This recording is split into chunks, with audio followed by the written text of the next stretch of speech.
এক গ্রামে এক গরিব কৃষক থাকতো। অনেক পরিশ্রম করার পরেও সে বেশি টাকা উপার্জন করতে পারত না। দারিদ্রতার মধ্যে দিয়েই তার দিনগুলি কাটছিল। কৃষক আর তার স্ত্রী সব সময় চিন্তা করত যে গীতা, দাও, যদি খাবার মতো কিছু থাকে তাহলে দাও, খেতে আজ অনেক কাজ আছে।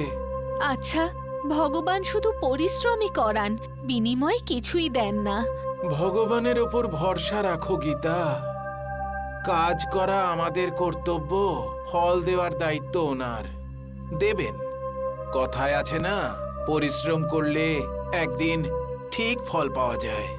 হ্যাঁ, কিন্তু এত দেরি যেন না হয়ে যায় যে আমাদের শরীরই আমাদের সঙ্গ ছেড়ে দেয়। যতক্ষণ আমাদের শরীর সঙ্গ দিচ্ছে আমরা পরিশ্রম করে বেঁচে আছি। যখন শরীর সঙ্গ দেবে না তখন আমরা কি করব? আর দিনু কৃষক মাঠে চলে যায়। কাজ করতে করতে অনেকটা সময় কেটে যায়, আর কখন দুপুর হয়ে যায় সে জানতেই পারে না। জানতে পারল তখন যখন তার খিদে পেল। সে তার স্ত্রীর দেওয়া কাপড়ের ছোট্ট পুটুলিটা খুলল আর তার মধ্যে থেকে রুটি পেঁয়াজ বের করলো। আর যেই না সে রুটির টুকরো ছিঁড়ে মুখে দিতে যাবে, এমন সময় এক ভিক্ষুক সেখানে এসে উপস্থিত হলো। কিছু খাবার কি পাওয়া যাবে বাবা? বাবা, শুধু দুটো রুটি আছে। বাবা, সবাই বলে সুখের জন্য দুটো রুটি যথেষ্ট। সুখের কথা তো জানি না বাবা, তবে রুটি অবশ্যই। আসুন, একটা রুটি আপনিও খান। কি ব্যাপার বাবা, বলো, তোমার কথা শুনে এত হতাশ মনে হচ্ছে কেন? কি আর বলি বাবা, হতাশার মধ্যেই এই জীবন কাটছে। এত পরিশ্রম করার পরেও উপার্জন যেন কিছুই হয় না।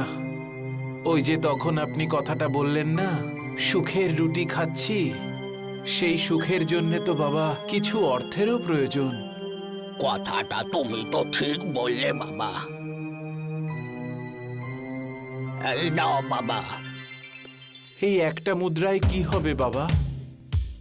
এই একটা মুদ্রা দিয়েই সব কিছু হবে বাবা।